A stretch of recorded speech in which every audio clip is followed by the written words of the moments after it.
Be clear, be concise about what they're going to get, be able to explain to them what's in this. Um, I'm a believer in a one line proposal because I've done it other ways, and people just get picky on what costing over another. If you got those type of clients, steer clear of them. They are just a headache, in my opinion. But meaning that is, here's what you're getting, and for all this, you get here's the amount.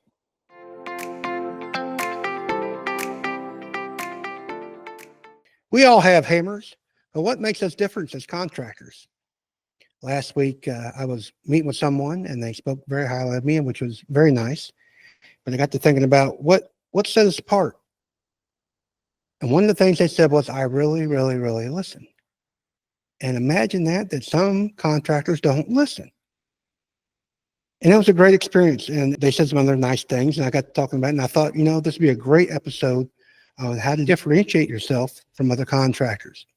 So if you're interested in listening to that, and click the link below, and you get the full episode. This show is about how we differentiate ourselves from other competitors. And a shout out to my buddy Todd. I'm not going to use his last name, but I want to give him free marketing. But Todd and I saw each other over the weekend at a birthday party. He does the same thing I do. That's build barns and barn dominiums, and that's fine because we are both different and have different niches that we look at.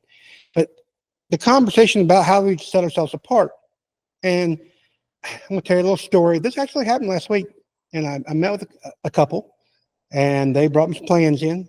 Very nice couple, very nice house. Kitchen's going to be sweet, and going to be my first walk-in pantry. It's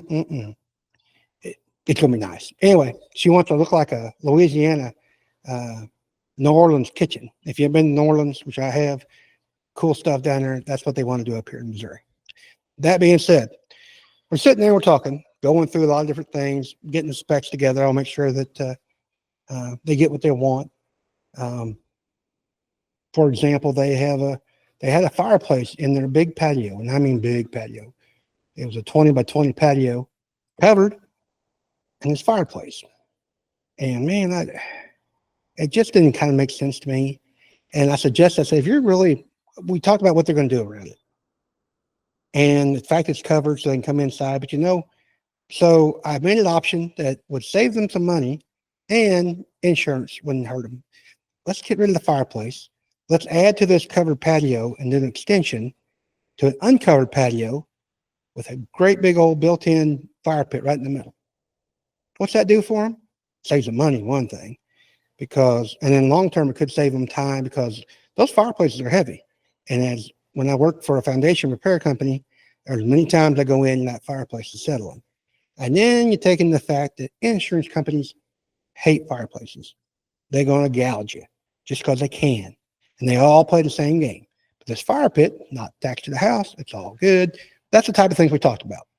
We got some hardwood floor going on, all that good stuff. But the point being was, they said something about, well, you're great. This has been a great experience. And I said once, like, all right, that's good. I'm feeling good about it. Keep on going. And we got talking about some other things like the flooring options and the doors and all the stuff I need to know for a truly custom home. And they said, well, you got this. I was like, okay, I'm not even selling. I'm just communicating. So we finished up. We were there for a good hour.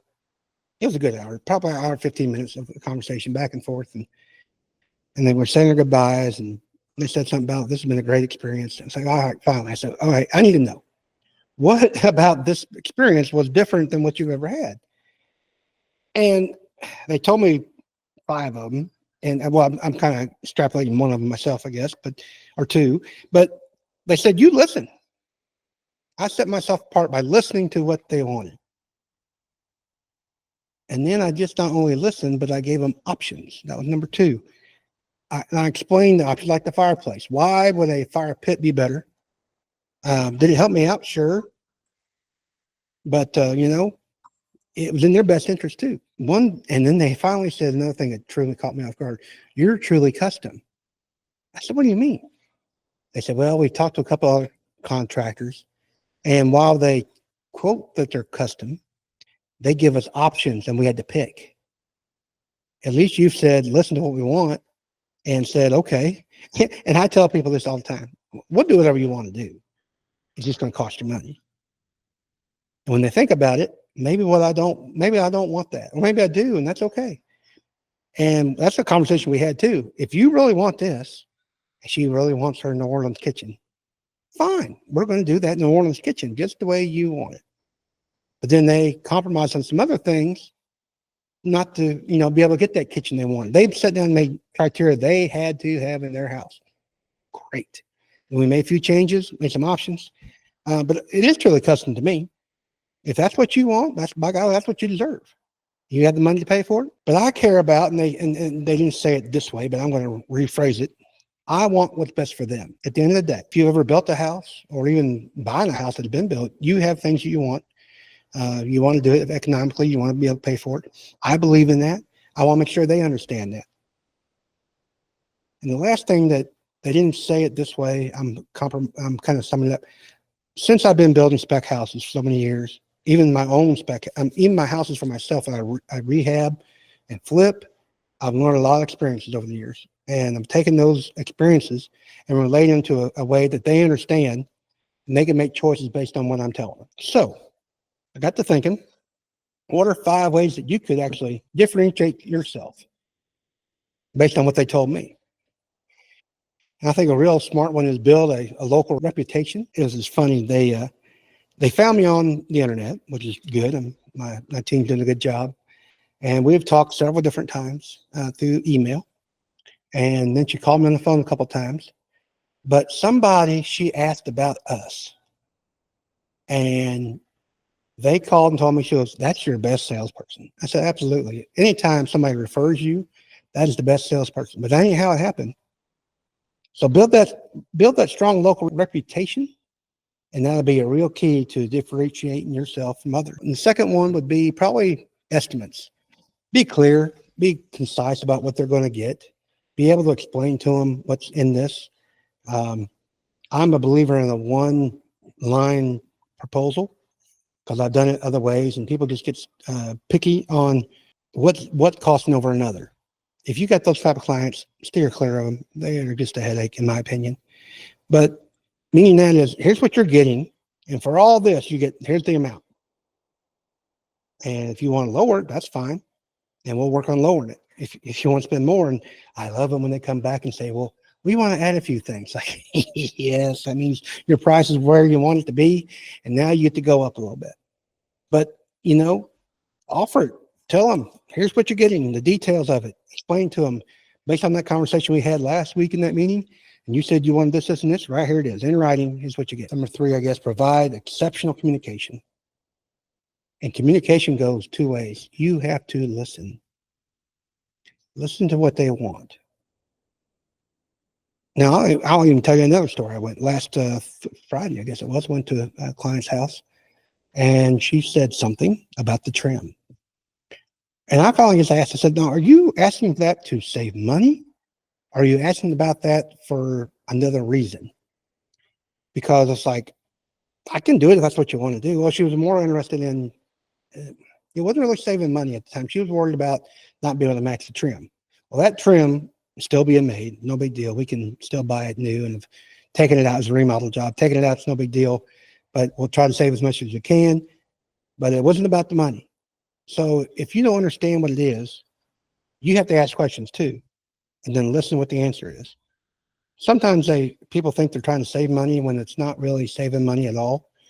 It takes longer. I mean, if you're doing demo work in this example, tearing it out is faster than it would be just replacing it with that trim that you can buy every day at Lowe's. Anyway, but figure out what that is, communicate with them, find out what their true intentions are, and then give them good options. This is one I do love a lot. Next step is showcase your pictures on social media. I love before and afters. And if I love them, a lot of people love them too. It's kind of like when I'm going to lose weight and I'm going to look 50 pounds less than right now. I have a picture of me here and a picture of me there. People want to know how it happened. Same with the houses. They want to see what'd you do? How'd you do it? What'd you pick? What kind of, I get some people that said, what kind of color is that? And then I'll reply back on Messenger, well, this is this color, and you can get it here. Go to this place and buy it. I've had questions about rock. I've had questions about flooring, all those type of things. People love to look at houses. That's why not as much today, but back in the day, open houses were so good. People love going just looking at an open house, and I had no intentions on buying. They just want to see what the house looks like. One of my best jobs ever was in the city of Mexico, Missouri, and I bought the house for $5,000, $2,000 more than I should have paid, and I renovated it, and everybody wanted to see what it looked like afterwards because it was a dump. Matter of fact, the bank I bought it from said, well, you're the only person to bid on it, so I guess it's yours. But anyway, I thought 5,000 was too low. I was wrong. Anyway, it was all good. That's a good story, but that's for another day. But it's a beautiful home today and really added to the value in that little community, that little part of Mexico, Missouri, that is. I want to combine two other ones here at the end to set yourself apart, and that's building a reputation with a local business and offer financing. Now, there are companies out there that offer financing, but what I do is I help you get financing. What I mean by that is, well, I'm not a bank, don't want to be a bank. There are some, I do offer some finances for smaller jobs, but houses are a whole different ball game. I had a renter one time, long time ago, and they had struggled making their bills. And I'll be damned if they got a loan for a house. And ever since then, I decided, if that person get a loan for a house, I can get anybody a loan for a house. I'm just telling you. I knew what their finances were, and I'll be damned if they can get a loan. Which I'm happy for them, but that just tells me that there's ways, and you just got to know those ways. And today, I know those ways. My dad used to be a banker. I know the insides and outs. I understand how a bank works. That being said, I help people get loans. And matter of fact, I've talked to the bankers for them sometimes. Because they say, oh, we can't get it. I said, wait a minute. You're not talking the language. I talk the language. I figured out what to do. Great. That is an service I provide that some others don't. Do that for yourself. Find a local business. In my case, it's a local bank. Also have other people that do the financing afterwards or do it all at once. I've got people out there we joint venture with and we share work back and forth. Do that. I've got a great relationship with my materials people, my lumber yard, and they offer just more than just lumber. And they help me and I help them. But build that reputation, use it to your advantage to set yourself apart from others. Now, that being said, we got to free up some time for you to make those partnerships, right? That's right. So if you need some help freeing up your time to become that CEO that I know you can be, then you reach down there below, click on that little button, set up a time with me. We're going to talk about ways that I just talked about today and other things that's going to get you that CEO position. All being said, God be with you till we meet again. That's Chris G signing off, Hard Hat CEO. See you next week.